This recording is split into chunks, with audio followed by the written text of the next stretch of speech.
یہ 2 روزہ سیرت کانفرنس اپنے اختتام کو پہنچ رہی ہے۔ ایک جملہ استعمال کیا جاتا ہے، جلسہ بہت کامیاب ہوا، اجلاس بہت کامیاب رہا۔ اس کی تھوڑی سی تشریح کی ضرورت ہے۔ ہم کامیابی کا مطلب یہ سمجھتے ہیں کہ مجمع بہت بڑا اکٹھا ہو گیا، بڑے سکون کے ساتھ لوگوں نے باتیں سنی، ان کے قیام تعام کا جو نظم کیا گیا تھا اس میں بھی کوئی خلل نہیں پڑا،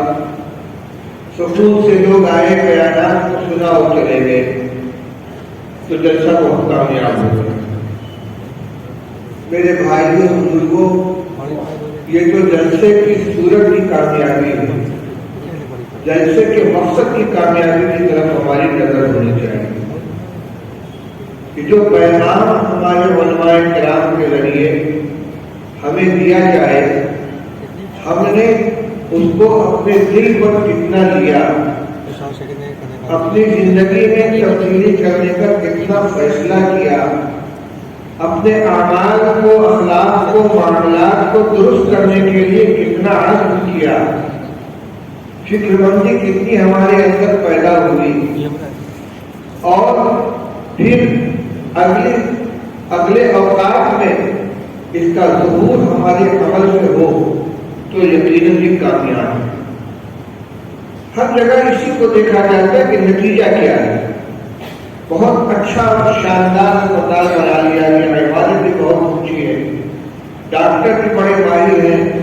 مشینیں بھی بڑی قیمتی ہیں، لیکن مریض کو شفا نہیں ہو رہی ہے، کوئی وہاں سے شفا یاب ہو کر نہیں نکلتا، یہ آپ کے اسپتال کامیاب نہیں ہے۔ مدرسے کی عمارت بہت اونچی بنا لی گئی، بہت شاندار انتظام کر دیا گیا، لیکن وہاں سے کوئی تعلیم یافتہ طالب علم نہیں نکلتا تو یہ مدرسہ کامیاب نہیں ہے۔ دکان بہت شاندار شوکیس کے ساتھ بنا لی گئی، مال کو بہت عمدہ رکھ دیا، لیکن کوئی گاہک وہاں سے کوئی چیز خرید نہیں پا رہا ہے، یہ کامیابی نہیں ہے۔ یہ جو مجمع برپا کیا جاتا ہے، اتنی محنت کی جاتی ہے، لوگوں سے تعاون طلب کیا جاتا ہے، ہمارے اعمال دن رات محنت کرتے ہیں، اور آپ رات دور دراز کا سفر کر یہاں تشریف لاتے ہیں، تو یہاں سے لوٹتے وقت خود اپنا یہ جائزہ لے کہ ہمیں یہاں سے کیا ملا اور کیا لے کے جا رہے ہیں۔ میں نے 2 آیتیں آپ کے سامنے پڑھی ہیں، ان کی مختصر تشریح کروں گا اور اپنی بات کو سمیٹ لوں گا۔ پہلی آیت میں اللہ جل شانہ نے یہ ارشاد فرمایا ہے، ام کنتم شہداء اذ حضر یعقوب الموت، کیا تم لوگ اس وقت موجود تھے جب حضرت یعقوب علیہ السلام کے انتقال کا وقت آیا، اس قال لبنیہ ما تعبدون من بعدی، جب انہوں نے اپنے بیٹوں سے یہ پوچھا کہ تم لوگ میرے بعد کس کی عبادت کرو گے، کس کی پوجا کرو گے؟ قالوا نعبد الہک و الہ آبائک ابراہیم و اسماعیل و اسحاق الہ واحدا، کہنے لگے ہم اسی معبود کی عبادت کریں گے جو آپ کے آباء و اجداد کا، حضرت ابراہیم کا، حضرت اسماعیل کا، حضرت اسحاق کا معبود، یعنی ایک معبود کی عبادت کریں گے، ورنہ ہم مسلمون ہم تک اسی کے اطاعت گزاریں۔ میرے بھائیوں بزرگوں، ایک پیغمبر جن کی اولاد کے اندر بھی متعدد پیغمبر ہوئے ہیں، حضرت یعقوب علیہ السلام خود پیغمبر ہیں۔ آپ جانتے ہیں بنی اسرائیل حضرت یعقوب علیہ السلام کا لقب ہے۔ اب بنی اسرائیل کے معنی ہے یعقوب علیہ السلام کی اولاد، ان کی اولاد میں براہ راست کم سے کم حضرت یوسف علیہ السلام پیغمبر ہیں، اور پھر بعد میں حضرت نبی کریم صلی اللہ علیہ وسلم کی بعثت سے پہلے جتنے انبیاء علیہ السلام آئے ہیں وہ سب کے سب حضرت یعقوب کی اولاد میں ہیں۔ حضرت موسیٰ، حضرت عیسیٰ، حضرت داؤد، حضرت یوشع، حضرت الیسع، حضرت ہارون، بنی اسرائیل کے ہزاروں انبیاء سب یعقوب علیہ السلام کی اولاد ہیں۔ پوری زندگی انہوں نے اپنی اولاد کی تربیت فرمائی ہے۔ نبی کی گود میں پلنے والے بچے ہیں، ان سے انتقال کے وقت کیا پوچھ رہے ہیں؟ ان کو اپنی اولاد کے بارے میں فکر ہے تو کس چیز کی ہے؟ اقرار کرانا چاہتے تو کس چیز کا؟ یہ نہیں پوچھتے کہ میرے بعد کیا کھاؤ گے، میرے بعد کہاں رہو گے، تمہارے آپس کے تعلقات کیسے رہیں گے، کس طرح زندگی گزارو گے؟ صرف ایک بات، ماں عبادت کس کی کرو گے؟ تم کس کی عبادت کرو گے؟ تمہارا معبود کون ہوگا؟ یعنی فکر ہے کہ ایمان کی فکر ہے، توحید کی فکر ہے، عقیدے کی فکر ہے کہ جس عقیدے پر، جس توحید پر میں قائم تھا تم اس پر قائم رہو گے، اس کا عہد کرتے ہو۔ بیٹوں نے اپنے والد کو اطمینان دلایا۔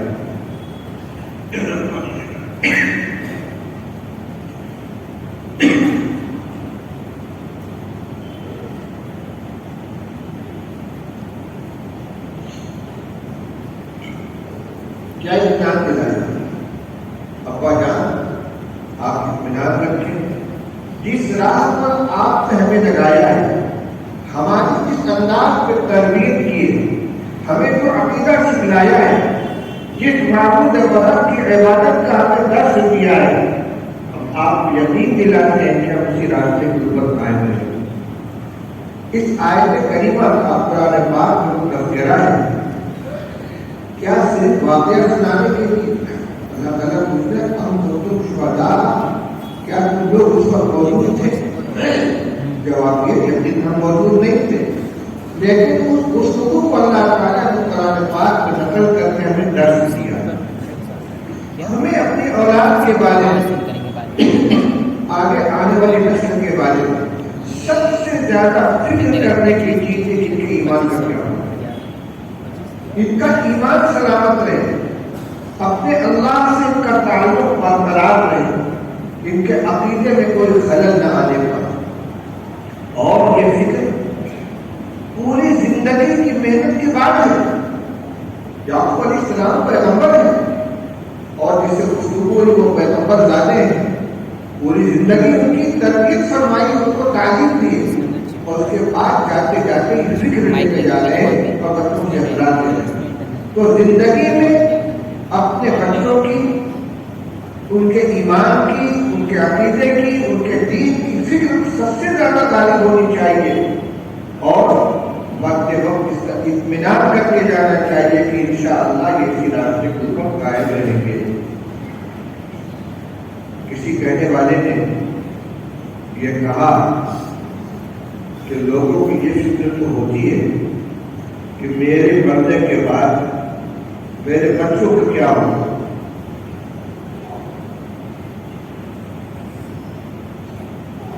ہاں بھائی، UP 65 AQ 2856، UP 65 AQ 2856 جس کی گاڑی ہو فوراً جا کے اس گاڑی کو وہاں سے ہٹا لیں۔ ان کی گاڑی کے آگے جو گاڑی کھڑی ہوئی ہے ان کو ایمرجنسی فوراً وہاں سے نکل دیں۔ ان کی گاڑی کے پیچھے،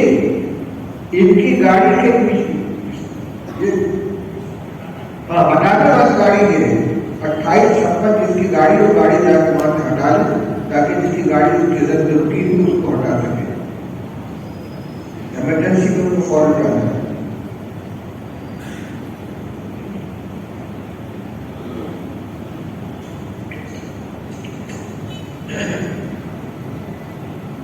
تو بھائی میں یاد کر رہا ہوں کہ یہ تو لوگوں کی فکر ہوتی ہے کہ میرے مرنے کے بعد میرے بچوں کا کیا ہوگا، اس کی فکر نہیں ہوتی کہ میرے بچوں کے مرنے کے بعد ان کا کیا ہوگا۔ غور کیجیے، میں چلا جاؤں گا کہ میرے بچوں کا کیا ہوگا، کیا کھائیں گے، کہاں رہیں گے، ان کی شادی کیسے ہوگی، ان کا کام کیسے چلے گا۔ لیکن جب یہ بچے خود مریں گے، قبر میں جائیں گے، ان کا نکیر کا سوال جواب ہوگا، حساب کتاب کا سامنا کرنا میرے بھائیوں، کل سے یہ گفتگو بار بار آ رہی ہے اور آج صبح جو ذمہ دار افراد یہاں موجود ہیں ان کے سامنے حضرت صدر محترم حضرت مولانا حکیم الدین صاحب دونوں نے یہ صورتحال رکھی ہے کہ آج 14 سال سے لے کر 18 سال تک کی عمر کے جو نوجوان بچے اور بچیاں ہیں ان میں اکثریت جو ہے وہ دین سے بیزار ہو چکی ہے، اللہ اور اس کے رسول اور مذہب کے سلسلے میں شکوک و شبہات کا شکار ہے، جس کا بہت بڑا سبب یہ ملٹی میڈیا اور اس کے اوپر ہونے والی ڈیبیٹ اور جو ویڈیو بنا کر وائرل کیے جاتے ہیں ایک مستقل سلسلہ چل رہا ہے۔ کچھ بچی جن کے مقدر میں ایمان نہیں تھا، اسلام سے ہاتھ دھو بیٹھے، اس کا ایک مستقل چینل بنایا گیا ہے، ان کو بلا کر ان سے سوالات کیے جاتے ہیں کہ تم نے اسلام کیوں چھوڑا، تم مسلمان کے خاندانی اور پیدائشی، تم نے اسلام کو کیوں چھوڑا۔ وہ اپنے شبہات بیان کرتے ہیں اور لاکھوں کی تعداد میں ان کو شیئر کیا جاتا ہے، والے نوجوان اس کو پڑھتے ہیں اور پھر شکوک شبہات کا شکار ہوتے ہیں۔ ان کے شکوک کو ظاہر کرنے کا ہمارے پاس کوئی طریقہ نہیں ہے، کوئی ہمارے یہاں اس کے لیے محنت نہیں ہو رہی۔ اچھا، اس کا شکار کون ہوتے ہیں؟ وہی کہ جن کو بنیادی دینی تعلیم سے محروم رکھا گیا ہے۔ اس وقت مجھے اسی طرح متوجہ کرنا ہے آپ تمام حضرات کو کہ تعلیم بہت ضروری ہے اور بار بار تاکید کی جاتی ہے کہ اپنے بچوں اور بچوں کو تعلیم سے محروم نہ کریں، اور ہم یہ بھی کہتے ہیں کہ ہم عصری تعلیم کے خلاف نہیں ہیں، عصری تعلیم بچوں کو دلائی جائے، لیکن بنیادی دینی تعلیم سے محروم رکھ کر اگر یونیورسٹی میں، کالج میں، اسکول میں داخل کریں گے، اس کے انتہائی خطرناک نتائج سامنے آ رہے ہیں۔ کہتے ہوئے شرم معلوم ہو رہی ہے کہ خود ہمارے شہر کے اندر ہماری کتنی بچیاں جو غیروں کے ساتھ جا رہی ہیں، الگ اعلان جا رہی ہیں، ان کی دوستیاں ہیں ان سے، اور اس کے دو ذرائع ہیں، ایک تو اسکول کی تعلیم اور دوسرے موبائل کے اوپر چیٹنگ، فیس بک اور ٹویٹر وغیرہ کے اوپر جو رابطے قائم ہوتے ہیں ان کی بنا پر یہ بے رحمی آ رہی ہے۔ سینکڑوں سے زیادہ مسلمان بچیاں غیر مردوں کے ساتھ، غیر مسلم لوگوں کے ساتھ گھروں سے جا رہی ہیں، اور اگر پورے ملک کا حال دیکھ لیا جائے تو یہ تعداد سینکڑوں بلکہ ہزاروں سے متجاوز ہو چکی ہے، اور کوئی دن ایسا نہیں جاتا جس کے اندر اس طرح کا حادثہ پیش نہ آتا ہو۔ ابھی ہمارے ایک ساتھی نے ایک ویڈیو اس کے اوپر میرے پاس بھیجا ہے، انہیں کی اس تحریک کے اوپر یہ موضوع میں نے چھیڑا کہ دو بچیاں ہیں حجاب کے اندر اور غیر مسلم نوجوانوں کے ساتھ بائک پر بیٹھ کر وہ کون سے گھاٹ پہ کون سے گھاٹ پر ہے، گھاٹ کے اوپر وہ ہے ٹہل رہے ہیں، اور جب کچھ ساتھیوں نے ان کا پیچھا کیا تو انہوں نے اپنے اور ساتھیوں کو بلا لیا اور بچیاں ہاتھ پیچھے کھڑی ہوئی ہیں۔ اتنی چھوٹ کیوں دی جاتی ہے اپنے گھر کے بچوں کو؟ آخر یہ ماں باپ اندھے ہو گئے ہیں، بے حس ہو گئے ہیں، ان کی بچیاں گھر سے نکل کر جا رہی ہیں، ان سے پوچھنے کے روادار نہیں کہ کون اس کے ساتھ جا رہے ہو، کہاں جا رہے ہو۔ اگر وہ کوئی بہانہ بھی کرے تو ان کی عزت و ناموس کا مسئلہ ہے، تحقیق کرے اس کی، بغیر تحقیق کے کہیں جانے لگے۔ اگر کہیں جانا ہی ہے تو گھر میں کسی فرد کے ساتھ، بھائی کے ساتھ خود ان کو پہنچائے، ان کو لانے کا انتظام کریں۔ اسکولوں کے اندر جہاں بچوں کو تعلیم دی جاتی ہے، مخلوق تعلیم آج کے زمانے میں ذہن ہے، بچوں کو اگر پڑھانا ہے تو غرب اسکول کے اندر پڑھائیں اور ان کو پہنچانے اور بلانے کا خود انتظام کریں، آزاد نہ چھوڑیں۔ اس لیے کہ شیطان اپنا کام کر رہا ہے، اور یہ نوجوانی کیوں تو ہوتی ہے دیوانگی کی، اس میں بھلے بھلے کی زمین اٹھ جاتی ہے اور بڑوں کا سمجھانا بھی ذہن معلوم ہوتا ہے۔ اس لیے اس طرح کی جو نقصانات ہو رہے ہیں ان سے بچنے کے لیے بہت زیادہ کھول کر عرض کرنے کی ہمت نہیں پڑ رہی ہے، اس لیے کہ شرم کی بات ہے، ہمیں اپنی بچوں کی عزت و ناموس اور ان کے دین دونوں کی حفاظت کرنے کی ضرورت ہے۔ ظاہر بات ہے کہ جو غیروں کے ساتھ ساتھ جائیں گے اور کورٹ میں کھڑے ہو کر وہ اپنے ماں باپ کے سامنے کہیں کہ میں اپنی مرضی سے اس کے ساتھ آئی ہوں، ظاہر بات ہے کہ وہ کون ہے کہ تہجد نہیں پڑے گی، نماز پڑھنے کا نہیں پڑے گی۔ اگر مذہب کی ان کی نظر میں کوئی حیثیت ہوتی یہ قدم ہی کیوں اٹھاتی؟ ان کا وہاں جانا اپنے دین و ایمان سے بھی ہاتھ دھو کے جائے، ظاہر ہے کہ وہ نکاح تو ہے نہیں، جس کی پوری زندگی کی بدکاری ہوگی اس کا ذمہ دار کون ہوگا؟ اس لیے ایک تو یہ کہ کوئی بھی بچہ اور بچی ہمارے دینی تعلیم سے محروم نہ ہو، ایمان کی ان کے نظر میں تصور ایمان ہو،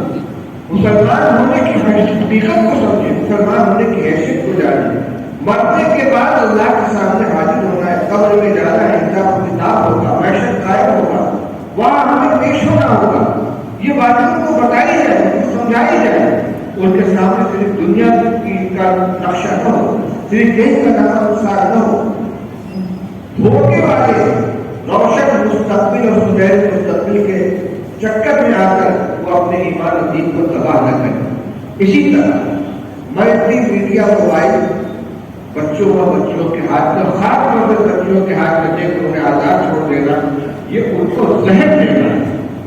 کہاں سے رابطہ ہو رہا ہے، کیا چیزیں وہ دیکھ رہی ہیں، کن سے باتیں کر رہی ہیں۔ ماں باپ میں جو بیٹھے ہوئے بچے تو پڑھی لکھی ہے،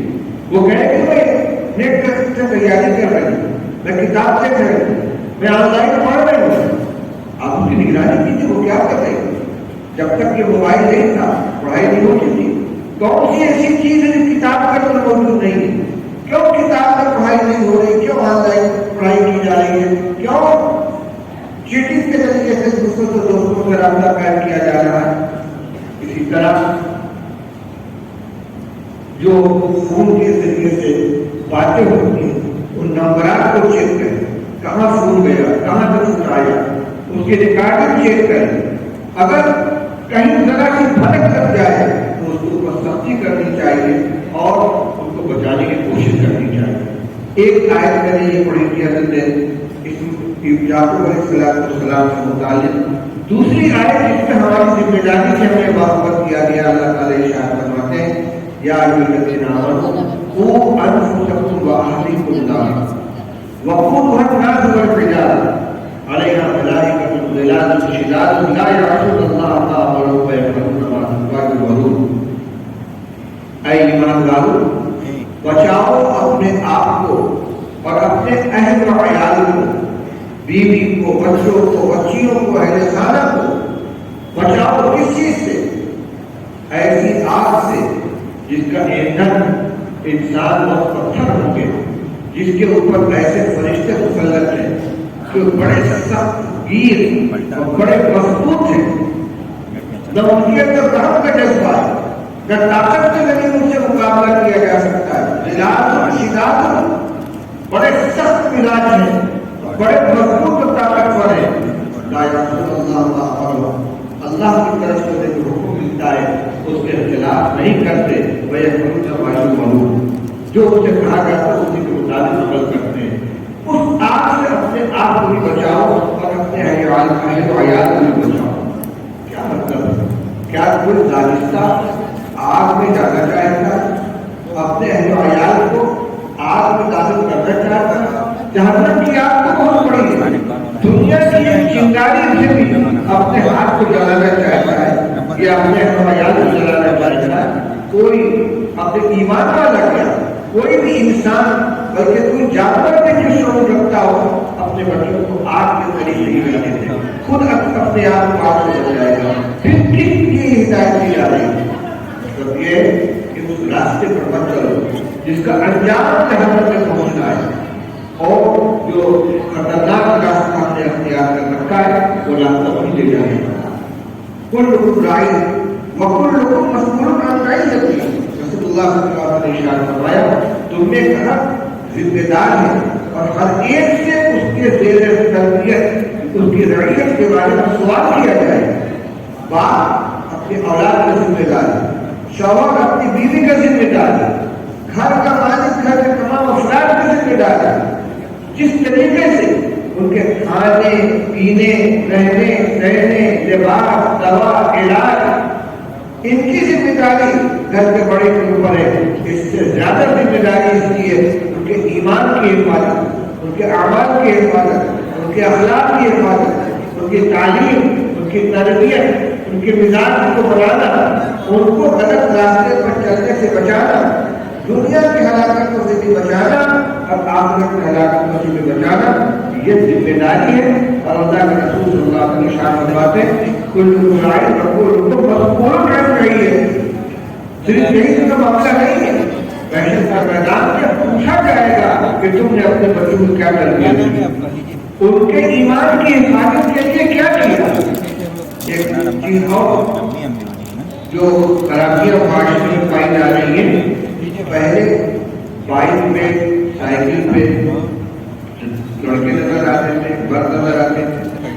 اب عام طور سے لڑکیاں بائک چلا رہی ہیں، موٹر سائیکل چلا رہی ہیں، سائیکل چلا رہی ہیں، کچھ پردے کے اندر کچھ بے پردگی کے ساتھ۔ کیا ضرورت تھی؟ کیا اس کے بغیر کام نہیں چل سکتا؟ بچیوں کے ہاتھ میں بائک دے دی، ان کو اسکوٹر دے دیا، اگر اسکول جانا ہے، کسی کہیں تعلیم گاہ میں پہنچانا ہے، میں نے بھی اپیل کیا کہ ان کو آزاد نہ چھوڑیں، خطرات خود اپنے ساتھ لے کر جائیں، ساتھ میں لے کر آئیں، یا کوئی اسکول کی مدرسے کی جو بسیں ہوتی ہیں، سواریاں ہوتی ہیں جن میں گائیڈ موجود ہوتے ہیں، نگراں موجود ہوتے ہیں، ان کے حوالے کریں اور جب وہ وقت آئے تو اپنے ساتھ اتار کر لے کر آئیں، کہ بغیر جانے ہوئے کسی تقریب کی شرکت کے لیے ان کو نہ بھیجیں۔ یہ کام نہیں ہے، بلکہ حادثات پیش آ رہے ہیں، ان کی روشنی میں یہ آپ کے سامنے یہ باتیں رکھ رہا ہوں، اس کی طرف توجہ کرنی چاہیے۔ سب سے پہلی بات یہ کہ ہر ایک کو بنیادی دینی تعلیم سے آگاہ کریں۔ دینی تعلیم کا رسالہ اور تعلیم الاسلام چند حصے ہیں، آسان اپنی زبان کے اندر اگر بچوں کو صرف گھر کے اندر ان کو پڑھا دیا جائے۔ تعلیم الاسلام کے پہلے سبق لفظ کیا ہے؟ یعنی مذہب کے اعتبار سے تمہارا نام کیا ہے؟ جواب میں مسلمان ہوں، ہمارا مذہب اسلام۔ یہ ان کا پہلا سبق ہو، وہ جانے کہ ہم مسلمان ہیں، مسلمان ہونے کا مطلب کیا ہوتا ہے، اللہ اور اس کے رسول کے بارے میں ہمارا کیا عقیدہ ہونا چاہیے، آخرت کے بارے میں کیا عقیدہ ہونا چاہیے، مرنے کے بعد ہمیں اللہ کے سامنے حاضر ہونا ہے۔ جو لوگ محمد لوگوں کے بوڑھے ہو گئے، انہوں نے تعلیم حاصل نہیں کی، اللہ ان کے ساتھ کرم کا معاملہ فرمائے، لیکن جو ابھی تعلیم حاصل کرنے کے عمر کے اثر ہے اور ان کی سرپرست موجود ہے، اگر وہ اس کی طرف توجہ نہیں کریں گے تو جو طوفان آ رہا ہے گمراہی کا اور بربادی کا، یہ اس سے زیادہ تیزی کے ساتھ آئے گا۔ یہ ایک ضروری بات اس کی طرف میں نے آپ کو متوجہ کیا، اور اس کے بعد پھر میں اپنے اکابر کی، اپنے پیشرو خطاب کرنے والوں کی باتوں کی طرف متوجہ کرتے ہوئے میں یہی گزارش کروں گا کہ الحمدللہ اجلاس کے اندر کل سے لے کر اب تک ساری چیزیں عملی آئی ہیں، صرف خیالات و نظریات کی چیزیں نہیں، ہر خطیب نے ہم کو عمل کی طرف متوجہ کیا ہے، عمل کا نقشہ ہمارے سامنے رکھا ہے، سنتوں کو اپنانے کا طریقہ بتایا ہے، سنتوں کی نشاندہی کی ہے، اخلاق حسنہ کی نشاندہی کی ہے، سیرت طیبہ جن کو اپنانے کا حکم ہے ان کی نشاندہی کی ہے، نام لینے میں بتایا، ظاہری اعمال، ظاہری اخلاق، باطنی اعمال، کیفیات جو ابھی تازہ بیان کے اندر آپ نے سنا۔ حضرت مفتی محمد راشد صاحب زید مجدور نائب محمود تعلیم دوبل، انہوں نے رسول اللہ صلی اللہ علیہ وسلم کے اخلاق کریمانہ کے بہت نمونے آپ کے سامنے رکھے۔ اسی طرح مفتی محمد عفان صاحب سنتوں پر عمل کرنے کا آسان نسخہ ہمارے سامنے رکھا، ان ساری باتوں کو اپنے ذہن میں محفوظ رکھیں، یہاں سے لے کر جائیں اور عمل کرنے کی کوشش کریں،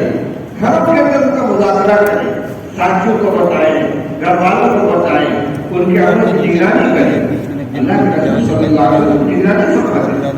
حضرت عمر بن سلمہ، حضرت ام المؤمنین ام سلمہ رضی اللہ تعالی عنہا کے صاحبزادے حضرت ام سلمہ رضی اللہ تعالیٰ عنہ پہلے حضرت ابو سلمہ کی زوجیت میں تھی، تو ان کی شہادت کے بعد یا انتقال کے بعد رسول اللہ صلی اللہ علیہ وسلم نے حضرت ام سلمہ رضی اللہ عنہ سے نکاح فرما لیا۔ اس وقت ان کی 3 صاحبزادے بچے تھے، 2 بچیاں سرہ، زینب اور ایک بیٹا عمر۔ ان کی پرورش حضور صلی اللہ علیہ وسلم کے گھر میں ہوئی۔ شمال جزیرے میں عمر بن ابی سلمہ کی روایت ہے، وہ کہتے ہیں کہ میں رسول اللہ صلی اللہ علیہ وسلم کی گود میں پلا ہوں،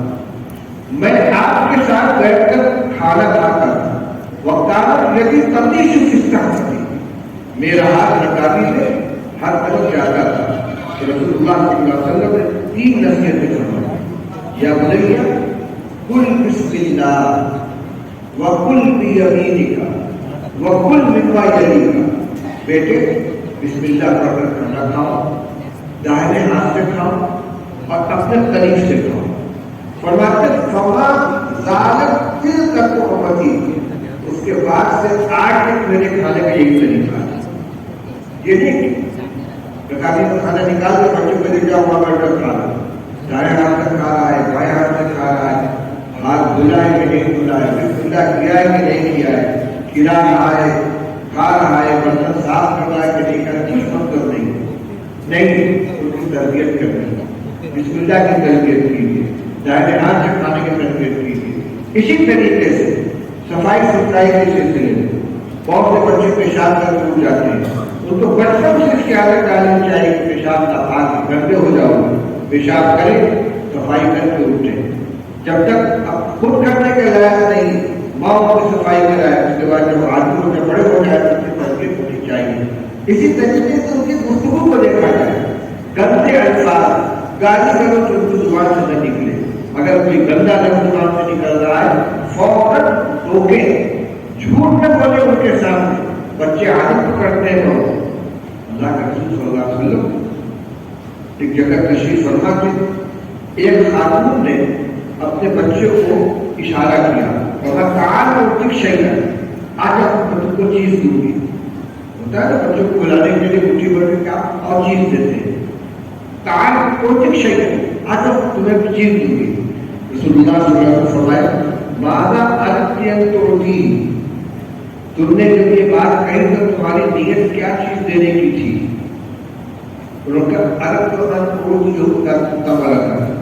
میری نیت یہ تھی کہ وہ آئے گا تو میں اس کو ایک چھوارا دوں گی۔ آپ فرمایا اما انکی لو لم تعطیہ لکتبت علیک کذبۃ، وہ کما قال علیہ السلام، اگر تم اس کو ایک چھوارا کر دو گی تو تمہارے نامہ اعمال میں ایک جھوٹ لکھا جائے گا۔ کہاں ہمارا دین جاتا ہے اس تربیت کی جھوٹ ہے،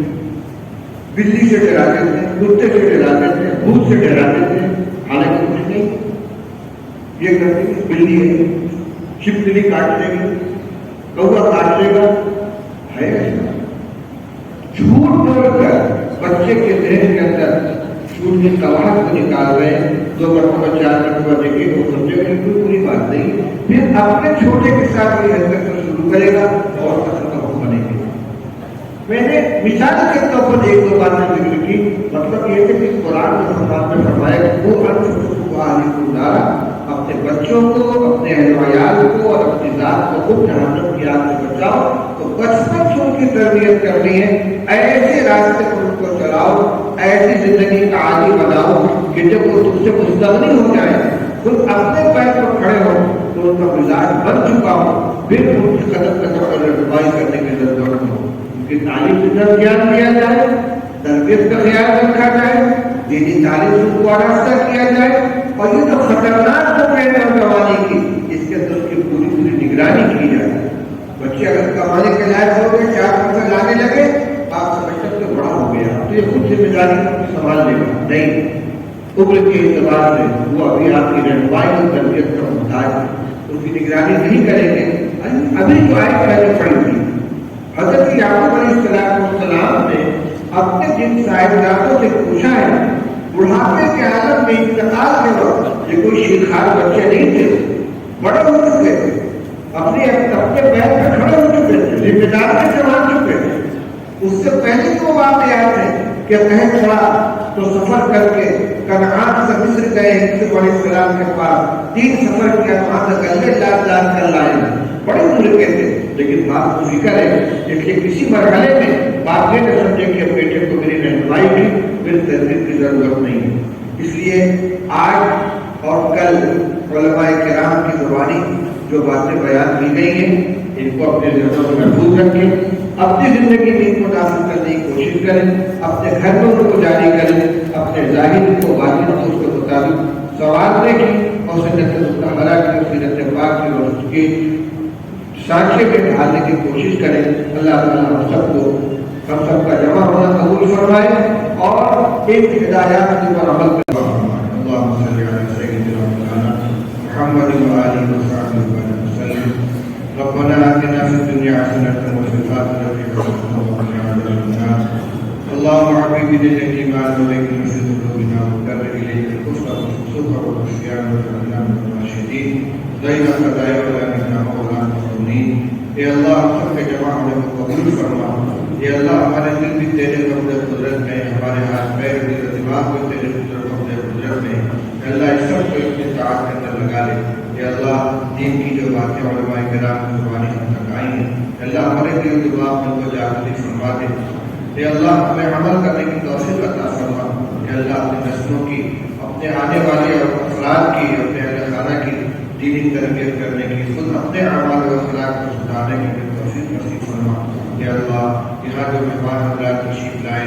اللہ ان کے آنے کو بھی قبول فرما۔ اس اجتماع کو ہماری زندگی میں انقلاب لانے کا، تبدیلی لانے کا ذریعہ بنا۔ جن احباب نے اس کے لیے محنت کی ان کی محنتوں کو قبول فرما۔ ربنا آتنا فی الدنیا حسنة وفی الآخرة حسنة وقنا عذاب النار۔ صلی اللہ تعالی علی خیر خلقہ محمد وآلہ وصحبہ اجمعین برحمتک یا ارحم